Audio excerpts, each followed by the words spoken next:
क़यामत जे एक सिंधी नात फ़कीर गुलाम नबी महसर जी लिखियल चओ सुभान अल्लाह। आयो मोहम्मद आयो मोहम्मद घर आमना लुडे लुडे पी गो बानिया बेला चओ सुभान अल्लाह। हथ मथे खड़ी चओ सुभान अल्लाह। आयो मोहम्मद आयो मोहम्मद घर आमना लुडे लुडे पी गो बानिया बेला अल्लाह लुडे लुडे पी गो बानिया बेला अल्लाह लुडे लुडे पी गो बानिया बेला। बारी रबीउल अव्वल सुमर रात हुई मोहम्मद मिठे जी आयल रात हुई।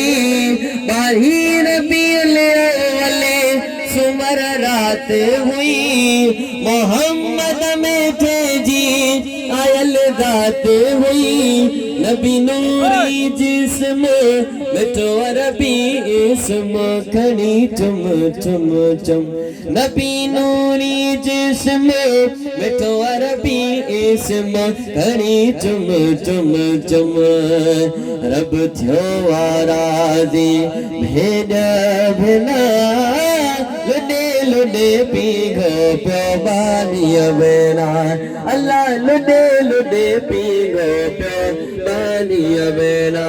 जाओ आयो मोहम्मद घर आमना लुडे लुडे पी गो पियो बानिया बेला। झुलो चंद्र झोलिय में चांडाण थी खुदाई में खुशबू जी सुरहान थी। झुलो चंद्र झोलिय में चांडाण थी खुदाई में खुशबू जी सुरहान थी।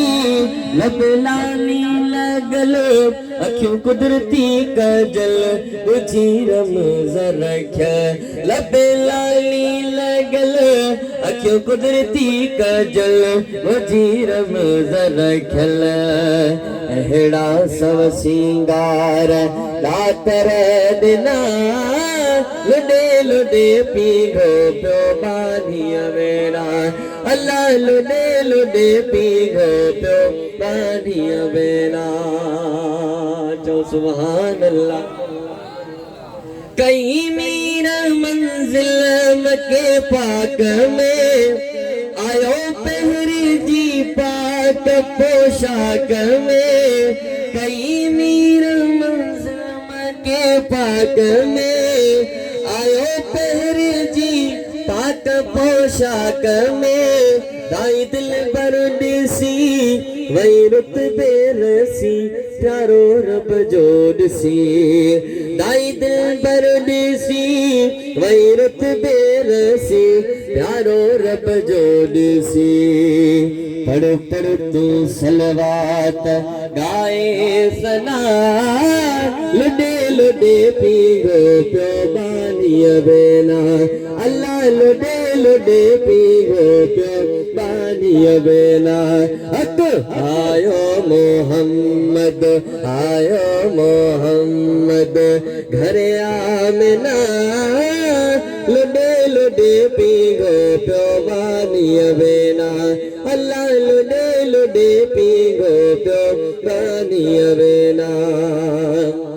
महेश्वर मोहम्मद खुदा मोकलो भला भाग था अड़घुर्यो मिलो।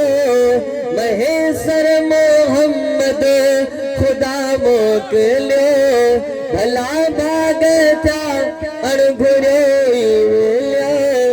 गुलाम नबी हे रसूल नबी केड़ी करती कभी गुलाम नबी हे रसूल नबी केड़ी करती कभी। लंघी हलंदा से पार कोठा किना लुडे लुडे पी पीगो प्यो बानी अवेना अल्लाह लुडे पीगो प्यो बानी अवेना अत आयो मोहम्मद घरे आमना लुडे पीगो प्यो बानी अवेना।